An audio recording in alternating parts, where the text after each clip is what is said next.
हाय दोस्तों, मैं सल्लभ जैन आपका स्वागत करता हूं और न्यूज़ के एक फ्रेश एपिसोड में। भारत पर अमेरिकी कंपनियों का प्रहार। ईरान के साथ कारोबार करने वाली भारतीय कंपनियों पर लगा प्रतिबंध। ईरान ने इजराइल पर हमला किया, उधर रूस ने भी ईरान का समर्थन किया। अब इस बीच इसका असर भारत पर पड़ा है। दरअसल ईरान द्वारा 1 अक्टूबर को इजराइल पर किए गए मिसाइल हमलों के विरोध में अमेरिका ने लगभग 1 दर्जन कंपनियों पर प्रतिबंध लगाया है। ये ऐसी कंपनियां हैं जो ईरान के साथ तेल का कारोबार करती है। अमेरिकी प्रतिबंधों की चपेट में भारत की एक कंपनी आई है। ताज़ा प्रतिबंधों के दायरे में दुनिया में करीब 1 दर्जन कंपनियां। भारतीय कंपनियां गब्बारो शिप अपने टैंकर के जरिए ईरान का तेल एशियाई देशों में आपूर्ति करवाता था। अमेरिका के ताज़ा प्रतिबंधों के दायरे में विश्व भर में करीब 1 दर्जन कंपनियां आई है जो ईरानी तेल का कारोबार से जुड़ी है। प्रतिबंध के मुताबिक ये कंपनियां अमेरिकी अर्थतंत्र के काम नहीं कर सकेगी।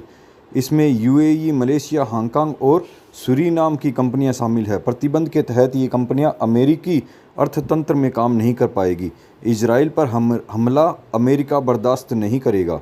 अमेरिका के राष्ट्रीय सुरक्षाकार जैकी सुलिवान ने कहा है कि ईरान ने इजराइल से ज़्यादा आबादी वाले देश में तेल अबीब पर हमला किया था, जिससे हजारों निर्दोषों लोगों की जान जा सकती है। इसलिए आम नागरिक को निशाना बनाने की हरकतों का विरोध किया जाना बेहद ज़रूरी है।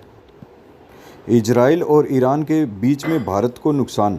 इजराइल और ईरान की जंग की आशंका तेज है। अगर ऐसा हुआ तो बुरा असर मिडिल ईस्ट के साथ साथ भारत पर भी पड़ेगा, क्योंकि भारत और ईरान के बीच में व्यापारिक संबंध काफ़ी पुराना है।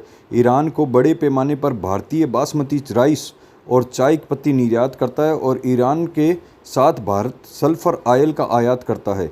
बासमती चावल का 19% हिस्सा ईरान को निर्यात होता है।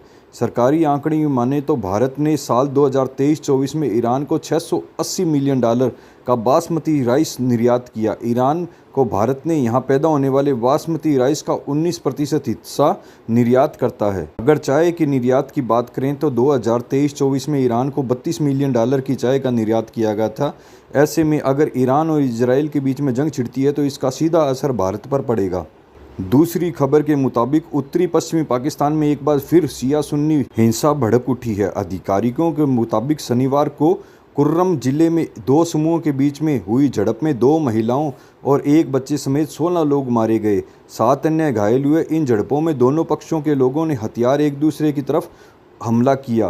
पुलिस सूत्रों के मुताबिक सुबह सुबह झड़पें तब शुरू हुई जब मकबल आदिवासी के कथित तौर पर गोलीबारी की। इसमें कंस अलीजई के 2 आदिवासी घायल हो गए। इस घटना के तुरंत बाद झड़पें जिले में कई हिस्सों में फैल गई और यात्रियों और अन्य वाहनों पर हमले होने लग गए। ये कोई पहला मामला नहीं है। पाकिस्तान में उत्तर पश्चिमी इलाकों में सुन्नी व शिया मुस्लिम के बीच में जनजातीय झड़पें होती रहती है। पाकिस्तान के कुर्रम क्षेत्र में सुन्नी और शिया मुसलमानों के बीच में खूनी संघर्ष का इतिहास रहा है, जिसमें पिछले कुछ सालों में सैकड़ों लोगों ने अपनी जान गंवाई है। कुर्रम प्रशासन के एक वरिष्ठ अधिकारी ने बताया कि जवानों की सुरक्षा में सुन्नियों का काफिला यहां से गुजर रहा था, तभी उन पर हमला हुआ। हमले में कम से कम 15 लोगों की मौत हो गई। इस हमले के बाद में सुरक्षा में तैनात पुलिस की जवाबी कार्रवाई में शिया साइड के 2 हमलावरों की मौत हो गई। लंबे समय से जारी संघर्ष, जुलाई और सितंबर में हुई झड़पों के दौरान दर्जनों लोग मारे गए। ये झड़पें जिगरा या आदिवासी परिषद की ओर से युद्ध विराम के ऐलान के बाद में ये झड़पें समाप्त हुई। फिर जारी हुई हिंसा को रोकने के लिए एक अधिकारी ने युद्ध विराम करने का प्रयास कर रहे हैं। पाकिस्तान के उत्तर पश्चिमी इलाके में आदिवासी और पारिवारिक झगड़े आम बात हैं।